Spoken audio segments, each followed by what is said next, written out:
মৃত্যুর সংবাদ শুধু মসজিদ নয়, কোনো জায়গাতে ঘোষণা দেওয়া যাবে না। সুনান তিরমিজি 786-87 নম্বর হাদিস। আল্লাহ নবী পরিষ্কারভাবে বলেছে, এক হাত মানে 1.5 ফিটের কাছাকাছি। কত বুঝতে পারলেন? এই 4 ধরনের সূত্র হয়, কিন্তু সূত্র কেউ দিয়ে দিলে আপনি চলে যাবেন, তার সামনে দিয়ে যাবেন, এমনটা নয়। এটা সুন্নাতের খেলাফ।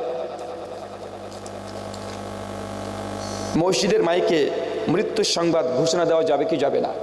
মৃত্যুর সংবাদ শুধু মসজিদ নয়, কোনো জায়গাতে ঘোষণা দেওয়া যাবে না। সুনান তিরমিজি 786-87 নম্বর হাদিস। আল্লাহ নবী পরিষ্কারভাবে বলেছেন, না, মৃত ব্যক্তির জন্য তোমরা ঘোষণা করো না, তবে খবর দাও। চাচা বুঝলেন না? ঘোষণা করো, খবর দাও মানে ঘোষণা করা যাবে না। ইহুদিদের রীতি ছিল, তাদের মধ্যে কেউ মারা গেলে তারা ঘোষণা করত, প্রচার করত। একটা উটের পিঠে চড়ে দিত, ঢাকঢোল পিঠে বলে বেড়াতো, ওই মারা গেছে, এই মারা গেছে, এখানে কবর হবে, দাফন হবে, এইভাবে। এটাকে আল্লাহ নবী নিষেধ, হারাম করেছে।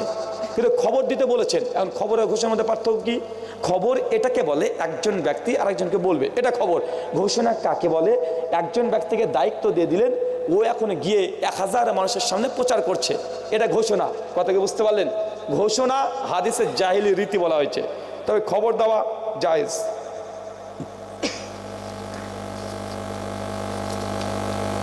জুমার দিন 2 আজান দেওয়া যাবে কি যাবে না? ইখতিলাফি মাসালা। জুমার দিন 1 আজান দেওয়া সুন্নাত, সুন্নাতে নবী, সুন্নাতে আবু বকর, সুন্নাতে ওমর, সুন্নাতে আলী, সুন্নাতে অর্ধ খিলাফত ওসমান। 4 খলিফা, 3 খলিফাই একটা আজান দিয়েছে। ওসমান বিন আফফান তিনিও একটা আজান দিয়েছেন দীর্ঘ 6 বছর। শেষে এসে তিনি 2টা আজান দিয়েছেন। তারপরে বোঝা গেল কি, 4 খলিফার মধ্যে কয়েক 3.5 খলিফাই একটা আজান দিয়েছে, নবী একটা দিয়েছেন। এখন কোনটা বেশি ভালো? নবী দিয়েছেন, সাহাবী দিয়েছেন, 3 সাহাবী দিয়েছেন। হাদিস বলছে, ফালাইকুম বিসুন্নতি সুন্নাতে খোলাফায়ে রাশিদিন ওয়া মাহদিন, আমার সুন্নাতকে আঁকড়িয়ে ধরো আর খলিফাদের সুন্নাতকে আঁকড়িয়ে ধরো। তো ওসমান বিন আফফান তো একজন খলিফা, একজন খলিফা না, একজন খলিফা না। খলিফাদের বহুবচন, কমপক্ষে আরবিতে বহুবচন 3 জনকে বলে, তাই তো? সিগে জামা কমপক্ষে 3 জনকে ব্যবহার করতে হয়। তো 3 খলিফাতে একটাই দিয়েছে। আপনাদের ঝাড়খণ্ডে একটা পাগল আছে, ও একটা বক্তব্য শুনলাম, ও বলতে গিয়ে বলছে, আমার নাম ধরেই বেটা বলছে যে ব্রাদার রাহুল বলেছে যে একটা আজান এটা বেশি উত্তম, কিন্তু তারা 2টো আজান দেয়। এখন মানুষকে বোঝাচ্ছে, দেখো আমাদের 2-এর মধ্যে 1 আছে। বলছে আমরা 2 আজান দিচ্ছি, 2 আজানের মধ্যে কি আছে? 1 আজান আছে। অতএব আমরা যারা হানাফি আছি 2টো আজান দিচ্ছি, এটা নবীরও সুন্নাত পালন হচ্ছে, আবার সাহাবীদেরও সুন্নাতও পালন হয়ে যাচ্ছে। কেন? ওই আজানটা একটা আছে, অতিরিক্ত একটা আজান ওটাও দিচ্ছি। তার মানে কি হলো? হানাফিরা নবীকেও মানে, সাহাবীকেও মানে তারা এটা বোঝাতে চাচ্ছে। জবাব বিভিন্নভাবে দেওয়া যায়। প্রথম কথা হচ্ছে, ইখতিলাফি মাসাইলের মধ্যে যখন চলে আসে তখন আমাদেরকে দেখতে কি হয়? আল্লাহ কোরআনে বলছে, সূরা নিসা 59 নম্বর আয়াত, ইয়া আইয়ুহাল্লাযিনা আমানু, হে বিশ্বাসীগণ, আতিউল্লাহ, আল্লাহর আনুগত্য করো, ওয়া রাসূল, রাসূলের অনুসরণ করো, ওয়া উলিল আমরি মিনকুম, আর তোমাদের মধ্যে যে নেতা আছে, খলিফা আছে, রাষ্ট্রনায়ক আছে, তাদেরকে মেনে নাও। কিন্তু উলিল আমরের মধ্যে যখন তানাজা চলে আসবে, যখন বিতর্ক চলে আসবে, নবী এক বলেছেন, সাহাবীরা আর এক কথা বলছেন, কি করবেন? আল্লাহ কোরআনে বলছে, ফাইন তানাজাতুম ফি শাইইন ফারুদ্দুহু লিল্লাহি ওয়া রাসূল, সেই সময় প্রত্যাবর্তন করো আল্লাহ এবং তার রাসূলের দিকে। এখন এক সাহাবী 2টা আজান দিয়েছে, আর এক সাহাবী কটা দিয়েছে? একটা দিয়েছে। এখন আমাদেরকে কি করতে হবে? কোরআন এবং হাদিসের দিকে ফিরে যেতে হবে। আচ্ছা, কোরআনে কয়টা আজানের কথা বলা হয়েছে? স্যার জুমার 9 নম্বর আয়াত, একটা আজান। মানে আল্লাহ কয়টা আজানের কথা বলেছে কোরআনে? একটা। আল্লাহ নবী কয়টা দিয়েছে? একটা। সে বুখারী 912 থেকে 916 নম্বর হাদিস। আর ওই তুমি যে আজান দিচ্ছ ওটা ওসমানী আজান নয়। ওসমান বিন আফফান রাদিয়াল্লাহু আনহু মসজিদের ভেতরে 2 আজান চালু করেনি। দ্বিতীয় আজান যেটা চালু করেছিলেন জাওরা নামক জায়গায়, মসজিদের বাইরে। কোথায়? মসজিদের বাইরে। তুমি বেটা ভেতরে ঢুকিয়েছো, তোমার আজানটা ওসমানী আজান না। তুমি দাবি করতে পারো, চিৎকার মারতে পারো। গোলাম ইসলাম আহমেদ কাদেনী নিজেকে নবী দাবি করেছে, দাবি করলে কি নবী হয়ে গেল নাকি? ও বেটা ম্যাড, পাগল। তো তুমি বলছো তোমার এই আজানটা এটা উসমানী আজান, এটা উসমানী আজান না, এটা হাজ্জাজি আজান। কেন? এই মসজিদের বাইরে এই আজান ওসমান চালু করেছিল। তোমার আজান মসজিদের ভেতর হয় না বাইরে হয়? ভেতরে হয়। তো ওসমান তো এভাবে আজান দেয় নাই। মসজিদের ভেতরে আজান প্রচার কি করেছিল? হাজ্জাজ বিন ইউসুফের সময় থেকে। তো তুমি হচ্ছে ফাসেক হাজ্জাজ বিন ইউসুফের মুকাল্লিদ। ওসমান বিন আফফানে তুমি আজান দিচ্ছ না। শুকরান। মসজিদের টাকা ব্যক্তিগতভাবে কাউকে ধার দেওয়া যাবে কি? কেন রে ভাই? যদি বাইতুল ফান্ড যদি মসজিদের কর্তৃপক্ষর দ্বারা পরিচালিত হয় তাহলে দিতে পারবেন, আর না মসজিদ উন্নতিকল্পে রেখেছেন তাহলে না দেওয়াটাই ভালো। খতমে বুখারি অনুষ্ঠান করা কি জায়েজ? খতমে বুখারি কেউ যদি করে কত নেকি হয়? জি নেকি হয়? হয় নাকি নাকি যে খতমে বুখারি অনুষ্ঠান করলে 5 কোটি নেকি হবে, 3টে হজের সমান নেকি হবে? নিশ্চিন্তের কোন নেকি কারো আশা করে না, তাহলে এটা বেদাত নয়। কিন্তু হুজুর বাপ মারা গেছে 40 খানা করছো, বাপের নামে খতম দিচ্ছ কোরআন, কিন্তু তুমি বলছো এই যে খতম দিলাম নেকি হবে বাপের আমল হয়ে টুক করে নাকি চলে যাবে। হুজুর কোরআন পড়ে রেখে দিয়েছে, ওই যে 2000 টাকা দে তোর বাপের নামে একটা কোরআন বক্সিয়ে দিচ্ছি। 2000 টাকা হুজুর পকেটে গুজে মনে মনে কি একটা বলে ফু মারলো, ওর বাপের কাছে নাকি এই কোরআনগুলো সব চলে গেল। আছে না ভাইজান? তো ওটা বিদাত। কেন তুমি এটা ইবাদত হিসেবে করছো।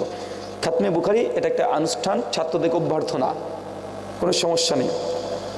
বক্তাদের পোস্টারে ছবি দেওয়া কি জায়েজ? দূরে থাকাই ভালো। আর আপনার বইগুলো কোথায় কেন কে বললো পাওয়া যায় না রে ভাই? কে বললো? ফ্লিপকার্টে চলে যান, ব্রাদার রাহুল হোসেন লেখেন, আমার সব বইগুলো পেয়ে যাবেন। অ্যামাজনেও পেয়ে যাবেন, আমার এই গাড়ি যখন নিয়ে প্রোগ্রাম করি সেখানেও পেয়ে যাবেন। কলকাতা লেখা প্রকাশনী থেকে শুরু করে সুশিক্ষা প্রকাশনী, কলেজ স্ট্রিটের বিভিন্ন জায়গাতে পেয়ে যাবেন। অনেকগুলো জায়গাতেই বইগুলো অ্যাভেলেবেল পাবেন। আর বাংলাদেশে তো প্রত্যেকটা জায়গাতে আলহামদুলিল্লাহ অ্যাভেলেবেল আছে। ইন্ডিয়া তো আলহামদুলিল্লাহ অ্যাভেলেবেল হয়ে গেছে, বিশেষ করে ফ্লিপকার্ট, অ্যামাজন এগুলোতে আপনি পেয়ে যাবেন। কলেজ স্ট্রিট কলকাতা থেকেও সবগুলো পেয়ে যাবেন। কি লিখেছে এত বড়? একজন মেয়ে 550 টাকা দান করেছে, আল্লাহ সুবহানাহু ওয়া তাআলা দান তুমি কবুল করো। আর ছেড়ে দেন। আসসালামু আলাইকুম রহমতুল্লাহ। শেখ, আমার প্রশ্ন যে ভারতের সংবিধান এবং আমাদের শরিয়াত ইসলামীয় সংবিধান কি মিলিত আছে নাকি মুখালিফাত আছে? অনেক মিলিত আছে, অনেকগুলো বিরুদ্ধেও গিয়েছে। এখন বিরুদ্ধে গিয়েছে, এখন কোনটার প্রতি আমল করা যাবে? একটা হচ্ছে আকিদা, একটা হচ্ছে আমল। আপনাকে ভারতবর্ষে করে সংবিধান জোর করে না যে আপনাকে এটাই করতে হবে। ধরেন ইন্ডিয়াতে আমি একটা উদাহরণ দিই, যদি মুসলিম পার্সোনাল ল বোর্ড যদি তুলে দেয়, ধর তুলে দিল, তাতে মুসলিমদের সারানো কোনো ক্ষতি হবে না। মুসলিম পার্সোনাল ল বোর্ডে কী আছে? বিবাহ, তালাক, জমি বন্টন, এগুলোই তো নাকি। এখন ইন্ডিয়া থেকে যদি মুসলিম পার্সোনাল ল বোর্ড যদি তুলে দেয়, তার মানে কি আমাদের কোনো কিছু ক্ষতি করতে পারবে না। কারণ ইন্ডিয়াতে আছে যে জমি আপনি জীবিত অবস্থায় উইল করে দিয়ে যেতে পারবেন। তো আপনি যদি আগে থেকে এই জমি শরিয়া মেনটেন করে উইল করে দিয়ে চলে যান, যেমন মৃত্যুর পরে জমি এভাবে বন্টন হবে। এখন ভারতের সঙ্গে কী থাকলো, 5 পয়সা মূল্য রাখে না, মৃত্যুর পরে উইল অনুযায়ী বন্টন করা যাবে, কোনো সমস্যা নেই। জি, শুকরিয়া, জাযাকুমুল্লাহ। মাজার পিজরি ইসলামকে। আসসালামু আলাইকুম। জি শেখ, আপনার জন্য একটা প্রশ্ন এসেছে যে একজন মৌলবি তার ছেলে মেয়েদের জেনারেল শিক্ষা দিচ্ছে। তাকে প্রশ্ন করা হলো যে সে উত্তর দিল যে আরবি লাইনে পড়ে মসজিদের ইমাম বা মুয়াজ্জিন হবে। তা আমরা সাধারণ পাবলিক আমাদের ছেলে মেয়েদেরকে কোন শিক্ষা দিতে হবে একটু জানাবেন। আপনি দিনের শিক্ষাটা বেশি দেবেন। উনি যেটাকে জগৎটাকে বেশি প্রাধান্য দিয়েছে তার জন্য বলেছেন আপনি দিন, তার ইসলামকে প্রাধান্য দেবেন। এবং দুনিয়াবী যে শিক্ষা প্যারালাল, অনেক এখন স্কুল হয়ে গেছে অলরেডি, দিন দুনিয়ার সঙ্গে প্যারালাল শিক্ষা দেওয়া হয়, ওইগুলোকে আপনি শিক্ষা দেবেন। শুকরান, জাযাকাল্লাহ খায়রান, বারাকাল্লাহ ফিক। আল্লাহ সুবহানাহু ওয়া তাআলা যে কথা বললাম হুজুর আমাকে, তারপর আপনাদের প্রত্যেককে আমল করার তৌফিক দান করো, আমিন।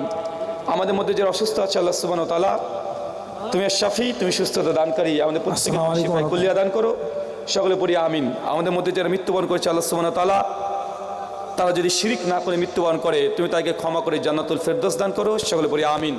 এই বলে আজকের মতো আলোচনা প্রশ্নোত্তর শেষ করলাম। ওমা আলাইনা ইল্লাল বালাগ। সুবহানাকা আল্লাহুম্মা ওয়া বিহামদিক ওয়া আশহাদু আল্লা ইলাহা ইল্লা আনতা আস্তাগফিরুকা ওয়া আতুবু ইলাইক। আসসালামু আলাইকুম ওয়া রাহমাতুল্লাহি ওয়া বারাকাতুহু।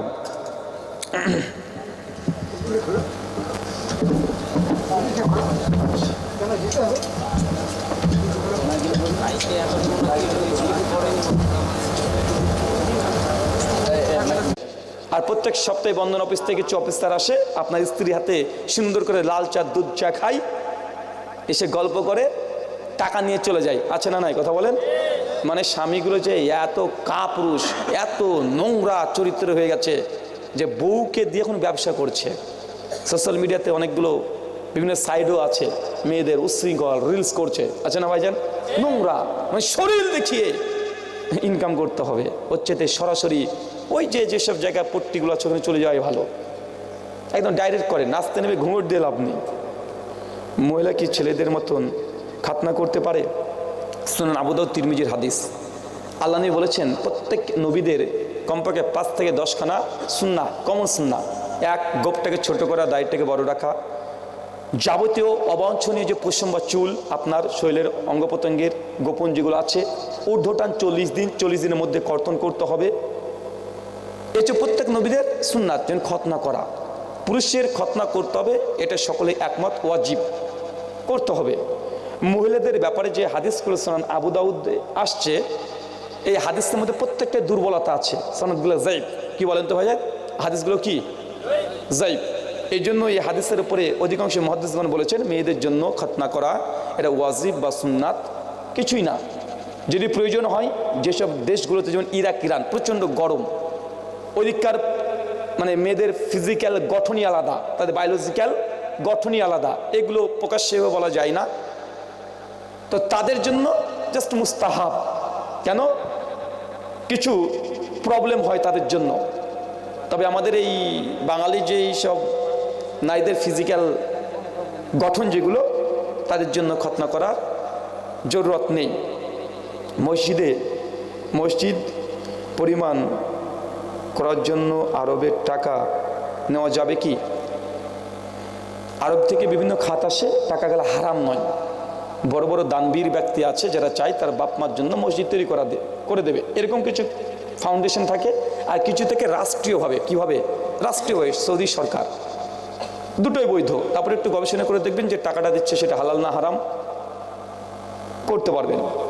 এ থেকে প্রশ্ন পাঠিয়েছে না লাভ লেটার রে ভাই, এত বড় কেউ পাঠায়? আসসালামু আলাইকুম, মহিলারা কি জানাজায় গিয়ে জানাজার নামাজ পড়তে পারবে? মহিলাদের জন্য জানাজার নামাজ পড়া বৈধতা আছে। সুনান আবু দাউদের হাদিস, আমাদের আয়েশা রাদিয়াল্লাহু তাআলা আনহা, তিনি সাদ বিন আবি ওয়াক্কাসের জানাজার সালাত আদায় করেছেন 57 হিজরিতে। কত হিজরিতে? 57 হিজরিতে। আমাদের আয়েশা মৃত্যুবরণ করেছেন 59 হিজরিতে। আমাদের আয়েশা নিজেই সাদ বিন আবি ওয়াক্কাস, বিখ্যাত একজন সাহাবী, তার জানাজায় অংশগ্রহণ করেছে। শেখ আল্লামা নাসিরউদ্দিন আলবানী রাহিমাহুল্লাহ তার আহকামুজ জানাইজে তিনি আলোচনা করেছেন মেয়েরা যদি চায় জানাজাতে অংশগ্রহণ করতে পারবে। মহিলারা ঋতুস্রাব অবস্থায় মারা গেলে গোসল দেওয়ার পদ্ধতি কি একটু বলবেন? ফরজ গোসল যেভাবে দেয় সেটাই, ফরজ গোসল যেভাবে দিতে হয় একটা নারীকে, ঠিক সেইভাবেই গোসল করাবেন। ইসলাম কি কোরআনের আয়াত দিয়ে কি তাবিজ ব্যবহার করা যাবে? কোরআন হাদিস তারা বলবেন। সুনান তিরমিজি হাদিস না 2072, আল্লাহ বলছেন মান তাওয়াল্লাকা তাইমাতান ফাকাদ আশরাক, যে ব্যক্তির তাবিজ ঝুলেছে সে শিরিক করেছে। তামিমা মানে কোরআন বহির্ভূত যা কিছু আপনি দিচ্ছেন, উল্টো পাল্টা করে লেখা, ফেরাউনের নাম লেখা, অন্য কোনো ভাষাতে লেখা, বিক্ষিপ্ত এইসব জিনিস দিয়ে লিখছেন, সবগুলো কি শিরিক। আর কোরআনের আয়াত দিয়ে যদি আপনি তাবিজ দেন, এটা হারাম। কি বলেন তো ভাইজান? হারাম। আমার কোন একটা বক্তব্যকে বেদাতিরা অর্ধেক কর্তন করে বলছে যে ব্রাদার রাহুল স্বীকার করে নিলেন কোরআনের তাবিজ দেওয়া জায়েজ। আমি কদিন ধরে দেখছি যে খুব একটা ভিডিও এও দেখাচ্ছে, ওটা আমার ভিডিওর কর্তন অংশ, মানে অর্ধেক আগে থেকে বাদ দিয়ে দিয়েছে। আমি বলেছি বাঙালিরা আমরা বুঝি না, একটা তাবিজ একটা তামিমা পার্থক্য আছে। তাবিজ কোনগুলোকে বলে জানেন? ঝাড়ফুঁক যেগুলো করে না, ঝাড়ফুঁকগুলোকে কোরআন হাদিসের ভাষাতে তাবিজ বলা হয়। তাই আমি বলেছি তাবিজ জায়েজ, মানে এটা ঝাড়ফুঁক অর্থে বলেছি। কি অর্থ বলেন তো ভাইজান? ঝাড়ফুঁক অর্থে। তো আমি যখন বলছি তাবিজ জায়েজ, মানে এটা ঝাড়ফুঁক অর্থে, কেন হাদিসে ওই রুকিয়া করা এটাকে তাবিজ শব্দ ব্যবহার করা হয়েছে। আর যেটাকে লটকে ঝোলানো হয় এটাকে তাবিজ বলা হয় না, এটাকে কি বলে? মান তাআল্লাকা তামিমা, এটা কি বলা হয়? তামিমা। আর তামিমা শিরক এবং হারাম। তো তাবিজ বলতে উদ্দেশ্য এটা নয় যে কিছু ঝুলাচ্ছেন, ঝুলালে সেটা তাবিজ থাকে না, সেটা কি হয়? তামিমা হয়ে যায়। তো তামিমা শিরক, আর কোরআন ব্যতীত অন্য কিছু দিলে সেটা হারাম। নামাজে রুকু পেলে কি রাকাত হবে? রুকু পেলে রাকাত গণনা করা জায়েজ, গণনা না করা উত্তম। কারণ দুই মতেই বিখ্যাত বিখ্যাত সাহাবীরা আছেন। আবু হুরায়রা, জাবির বিন আব্দুল্লাহ বলেছেন রুকু পেলে রাকাত গণনা করবেন না। আর অপরদিকে ইবনে আব্বাস সহ আরো বেশ কিছু সাহাবীরা বলেছেন রুকু পেলে রাকাত গণনা করে নাও। ইমাম বুখারীর জুজুল কিরা ফিস সালাহ এর মধ্যে 103, 4, 5, 6, 7 পর পর ইমাম বুখারীর রিওয়ায়াতগুলোকে নিয়ে এসেছেন। তবে আমাদের মত রুকু পেলে রাকাত গণনা না করাটাই উত্তম। কেউ গণনা করলে হয়ে যাবে ইনশাআল্লাহ। নামাজ পড়ার সময় সামনের ব্যক্তি বসে থাকে, সেই সময় উঠে চলে যায়, এটা নিয়ে কেউ পড়ুয়া করে না। আসলে দেখছে আমি নামাজ পড়ছি, আমার সামনে একজন মানুষ আছে, ওকে সূত্রা দিয়ে আমি নামাজ পড়ছি। এখন ওই সামনের লোকটার নামাজ শেষ হয়ে গেছে, ও করে কি, ও উঠে চলে যায়। অথবা করে কি, একটু পণ্ডিত বেশি বুদ্ধি হয়ে যাওয়া হয়, ও উঠে চলে যাচ্ছে আর একটা বোতল রেখে দিচ্ছে সামনে, বা কিছু একটা রেখে যায়, তাই না ভাইজান? এর দুটোর মধ্যে একটাও করা যাবে না। সূত্র যদি একজনকে দিয়ে দেয় তাহলে ওই সূত্রাকে সরানো যাবে না। আল্লাহ নবী সূত্রা 4 কোয়ালিটির দিতেন। কয় কোয়ালিটি? একটা স্থায়ী, একটা অস্থায়ী, একটা চলন্ত। চলন্ত মানে কখনো নবী উট, গাধা এগুলোকে সামনে রেখে সূত্রা দিয়েছেন। কথা বুঝতে পারলেন? মাঠে, খোলা মাঠে নবী সূত্রা বিন সালাত আদায় করতেন না। কখনো তীর নিক্ষেপ করে দিয়েছেন, তীর ক্ষণস্থায়ী, একটা তীর সূত্রা দিয়েছে। স্থায়ী সূত্রা কোনটা? যে কোনো মসজিদের দেওয়াল। অস্থায়ী কোনটা? নামাজ পড়বেন, একটা বোতল সামনে দিয়ে দিলেন। সূত্র আপনি দেবেন, সূত্রার দূরত্ব কত? আপনার সিজদার জায়গা থেকে যেন সামনে একটা ছাগল চলে যেতে পারে, এতটা ডিস্টেন্স, মানে সূত্রের দূরত্ব। সূত্রের হাইট কতটা হবে সেটাই। ফরজ গোসল যেইভাবে দিতে হয় একটা নারীকে, ঠিক সেইভাবেই গোসল করাবেন। ইসলাম কি কোরআনের আয়াত দিয়ে কি তাবিজ ব্যবহার করা যাবে? কোরআন হাদিস তারা বলবেন। সুনান তিরমিজি হাদিস না 2072, আল্লাহ নবী বলছেন মান তাওয়াল্লাকা তাইমাতান ফাকাদ আশরাক, যে ব্যক্তি তাবিজ ঝুলেছে সে শিরিক করেছে। তামিমা মানে কোরআন বহির্ভূত যা কিছু আপনি দিচ্ছেন, উল্টো পাল্টা করে লেখা, ফেরাউনের নাম লেখা, অন্য কোনো ভাষাতে লেখা, কমপক্ষে